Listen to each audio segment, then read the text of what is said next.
Good morning students. अपने section में आगे बढ़ते हुए हम आज बात करेंगे मानव महासमूह अर्थात जनसंख्या का संकेंद्रण जिन स्थानों पर सर्वाधिक है, उस संदर्भ में हम इस टॉपिक को लेंगे, ह्यूमन एग्लोमरेशन। इस टॉपिक पर पहुंचने से पहले ये जानना ज़रूरी है कि ऐसे कौन से कारक हैं जो कि जनसंख्या वितरण को प्रभावित करते हैं। देखिए, हम ये बात जानते हैं कि विश्व में जनसंख्या वितरण सर्वत्र एक समान नहीं है। जनसंख्या कहीं पर बहुत सघन, अत्यधिक संकेंद्रित है, जबकि कुछ स्थानों पर अत्यधिक विरल है।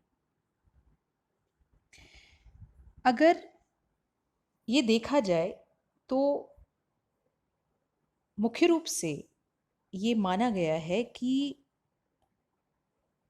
जहाँ एशिया में संपूर्ण विश्व का 29.5% क्षेत्रफल है, वहीं एशिया में विश्व की 59.14% जनसंख्या निवास करती है। ये आंकड़े 2011 की जनगणना के अनुसार हैं।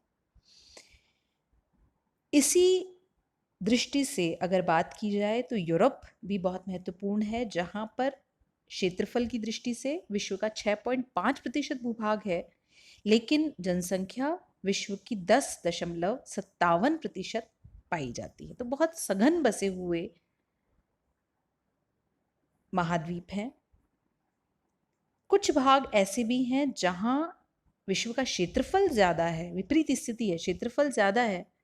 जैसे हम बात करें अफ्रीका की, जैसे हम बात करें उत्तरी अमेरिका की, चाहे हम बात करें दक्षिणी अमेरिका की या ओसनिया की, ऑस्ट्रेलिया की।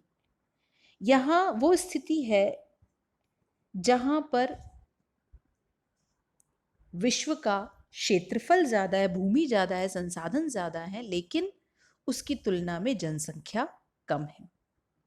तो ये असमानता किन कारकों से व्युत्पन्न होती है? ऐसे कौन से कारक हैं जो जनसंख्या की सघनता और विरलता को प्रभावित करते हैं?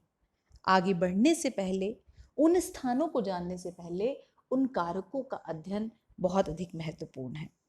तो फर्स्ट वीडियो, इसे मैंने 3 भागों में बांटा है, जिसमें पहला हम ये बात करेंगे कि ऐसे कौन कौन से तथ्य हैं जो कि जनसंख्या वितरण को प्रभावित करते हैं।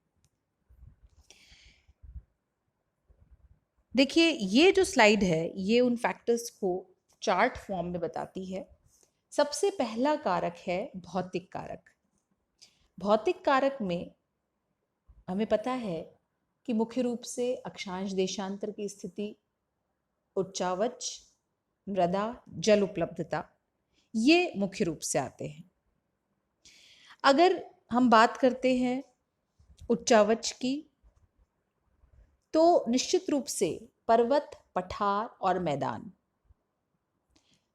मैदानी भाग में कंस्ट्रक्शन, मानवीय कोई भी गतिविधि बहुत सहज होती है, चाहे वो व्यापार हो, वाणिज्य हो, कृषि हो या उद्योग धंधे हो। तो प्लेन पार्ट्स, जितने भी समतल भूभाग हैं, मैदानी भाग हैं, वहां पर जनसंख्या संकेंद्रण प्राचीन सभ्यता से ही, चाहे हम नील घाटी, चाहे मोहनजोदड़ो, चाहे सिंधु घाटी सभ्यता की बात करें, दजला फरात की बात करें, हमेशा इतिहास गवाह है कि जहां पर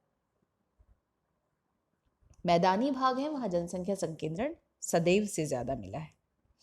इसी तरह से पठार पर उसकी तुलना में कम, जो कि मीडियम यानी मध्यम बसावट के क्षेत्र हैं।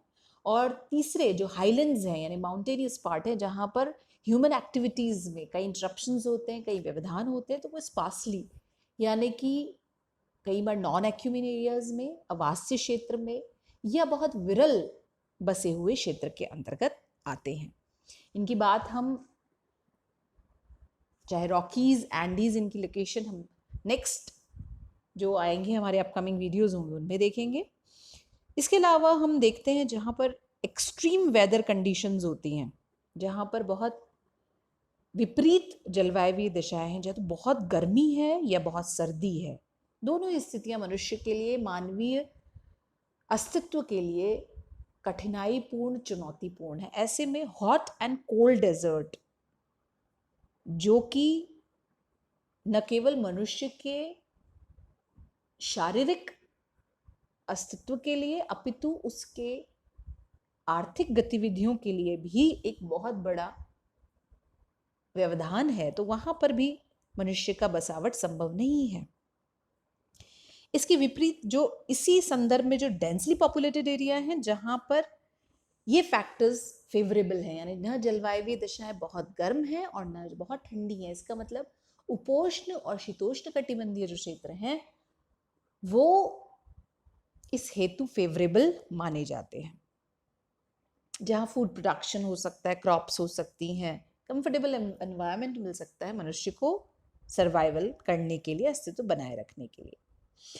इसके अलावा फिजिकल फैक्टर में अगर हम बात करें, देखिए निश्चित रूप से वेजिटेशन ज़रूरी है, लेकिन वेजिटेशन कवर अगर इतना डेंस है, अगर वनस्पति इतनी सघन है जैसे रेन फॉरेस्ट, तो वहाँ सर्विसेज प्रोवाइड करना, वहाँ मनुष्य के लिए पेनिट्रेट करना, वहाँ मनुष्य के लिए प्रवेश करना संभव नहीं है। तो लैक ऑफ सर्विसेज होगा मनुष्य के लिए, वहाँ पर सर्वाइवल संभव नहीं है। रेन फॉरेस्ट जिनमें हम अमेजन, कांगो और साउथ ईस्ट एशिया की बात करते हैं।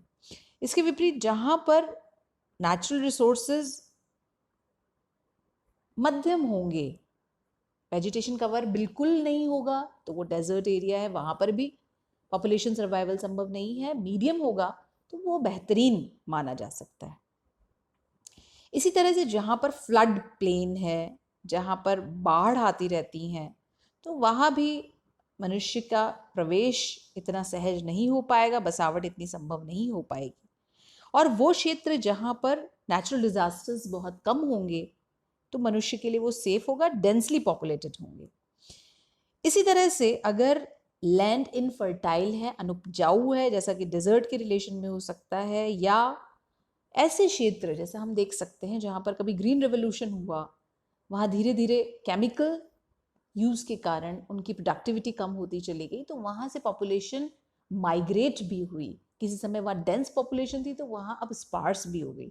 तो this is a dynamic factor, परिवर्तनशील है, गतिशील है। परिवर्तन समय के साथ वो फैक्टर खत्म हो जाए जो जनसंख्या के लिए मैग्नेटिज्म का काम कर रहा है, उससे आकर्षित करने का काम कर रहा है, तो संभव है कि वहाँ से जनसंख्या दूर चली जाए, उस स्थान को छोड़ दे। इसके अलावा अगर कोई नेचुरल हैजार्ड जैसा हमने बात की, तो भी वो मनुष्य को वहाँ रहने के लिए डिस्करेज करेगी। जबकि जहाँ पर सेफ एरिया होगा, कंपैरेटिवली सेफर होगा, वहाँ पर जनसंख्या रहना, क्योंकि मनुष्य अपनी कहीं भी बसावट के लिए अपनी सेफ्टी, अपनी सिक्योरिटी, एनवायरनमेंट से, नेचुरल डिजास्टर से अपनी सेफ्टी ज़रूर तलाशता है। नेक्स्ट फैक्टर आता है इकोनॉमिक फैक्टर, जहाँ पर क्योंकि मनुष्य वर्तमान स्थिति में हम बात कर रहे हैं, जैसा कि हमने ऑक्यूपेशन में बात करी थी कि प्रारंभ में सिर्फ अपने भरण पोषण से संबंधित था, तो बाद में उसकी उच्च आवश्यकताएं होती चली गई। तो वो उच्च आवश्यकताएं अब आर्थिक गतिविधि, चाहे वो प्राथमिक हो, द्वितीयक हो, तृतीयक हो, चतुर्थक हो, पंचम हो, किसी भी प्रकार की हो, तो अगर वो रीजन जहाँ पर इनकी अपॉर्चुनिटीज नहीं है, उनके अवसर नहीं है कि उनकी रेगुलर इनकम अगर हो पाए, तो वहां पर जनसंख्या की बसावट नहीं मिलेगी। लेकिन जहां पर जॉब अपॉर्चुनिटीज हैं, इकोनॉमिक एक्टिविटीज हैं, रोजगार है, एम्प्लॉयमेंट है, इंफ्रास्ट्रक्चर है, ट्रांसपोर्ट है, एनर्जी, वाटर, सैनिटेशन, तो डेफिनेटली जो पॉपुलेशन है वो बहुत डेंसली वहां पर एग्लोमरेट होगी, एकत्रित होगी। इसका एक एग्जाम्पल हम देख सकते हैं, जैसा कि ऑस्ट्रेलिया में परिस्थिति रेगिस्तानी भाग की, जहाँ पर रेगिस्तानी भाग है वहाँ इतनी ज़्यादा फेवरेबल नहीं है। भले ही परिस्थिति, प्राकृतिक परिस्थिति विकट है, लेकिन कूलगार्डी और कालगुडी गोल्ड माइंस की वजह से वहाँ पर एम्प्लॉयमेंट जनरेशन हो रहा है, और उस एम्प्लॉयमेंट के कारण प्राकृतिक विकटताओं के बावजूद वहां पर मनुष्य निवास कर रहा है। इसी तरह मिडिल ईस्ट, हम बात करें अगर मिडिल ईस्ट की, क्योंकि वहां पर क्लाइमेटिक कंडीशन सुटेबल नहीं है, लेकिन जो पेट्रोल है उसका खनन इतना अधिक है कि एम्प्लॉयमेंट जनरेशन है, जॉब अपॉर्चुनिटीज है, तो लोग वहां पर निवास कर रहे हैं। इसका मतलब ये है कि अगर कोई फिजिकल फैक्टर फेवरेबल नहीं है, लेकिन अगर इकोनॉमिक फैक्टर आउटस्टैंडिंग अपॉर्चुनिटीज दे रहा है, तो मनुष्य उस फिजिकल नॉन फेवरेबिलिटी को भी, प्रतिकूलता को भी स्वीकार कर लेता है। ये एक हद तक, नॉट एक्सट्रीम कंडीशन, लेकिन एक हद तक उसे उसके साथ सामंजस्य बिठा लेता है। इसी तरह से अगर पुअर ट्रांसपोर्टेशन फैसिलिटीज हैं तो वहां पर लो पॉपुलेशन डेंसिटी होगी, लेकिन अगर गुड ट्रांसपोर्टेशन है, कम्युनिकेशन अच्छा है, कनेक्टिविटी अच्छी है, अभिगम्यता अच्छी है, तो निश्चित रूप से फ्री मूवमेंट है, तो वहां पर जनसंख्या संकेंद्रण अधिक मिलेगा। सोशल फैक्टर्स, अगर क्राइम बहुत ज्यादा है, राइट्स हैं, दंगे हैं, आए दिन अगर वहां पर कहीं कोई किसी प्रकार की कम्युनल डिसहार्मनी हो रही है, सांप्रदायिक गैर सद्भाव उत्पन्न हो रहा है, तो मनुष्य, आम जनता पीस चाहती है, शांति चाहती है, तो लोग वहां से उस स्थान को इवैक्यूएट कर देंगे, खाली कर देंगे, वहां से हट जाएंगे। और जहां पर लो क्राइम रेट है वहां पर मूवमेंट मिलेगा, वहां पर जनसंख्या संकेंद्रण स्वतः होगा। पॉलिटिकल फैक्टर्स की बात अगर हम करें तो अगर poor public services including education, health care, और अगर सर्विसेज कम होंगी या पॉलिटिकल पॉलिसीज अगर इस प्रकार की होंगी, गवर्नमेंट करप्शन है, सिविल वॉर है, तो वहां पर जनसंख्या कम मिलेगी। इसी तरह कई बार गवर्नमेंट की पॉलिसीज भी बहुत इंपॉर्टेंट होती है, जैसे व्हाइट पॉलिसी ऑस्ट्रेलिया में जो अडॉप्ट की गई है, तो वहां पर जनसंख्या संकेंद्रण इसलिए बहुत कम है, बाहर से माइग्रेट नहीं होते लोग, और इस वजह से वहां पर जनसंख्या बहुत बहुत कम, मध्यम कैटेगरी में मान सकते हैं उसको। इसी तरह से अगर वहाँ किसी स्थान पर बहुत इफेक्टिव पब्लिक डीलिंग है, बहुत अच्छी इंफ्रास्ट्रक्चरल फैसिलिटीज, जो लोगों को सर्विसेज बहुत अच्छी दी जा रही है, हायर एजुकेशन बहुत अच्छी है, रिलायबल गवर्नमेंट है, स्टेबल गवर्नमेंट है, अधर्म में नहीं है, सरकार बहुत अच्छा सर्व कर रही है, तो वहाँ पर जनसंख्या संकेंद्रण ज़्यादा देखने को मिलेगा। तो ओवरऑल अगर हम इन सबको एनालिसिस करें, इन सब का आप कोशिश करिए पॉइंट बना करके और एग्जाम्पलीफाई करके, उनका हर एक फैक्टर के साथ एक एग्जाम्पल हम दे सकते हैं।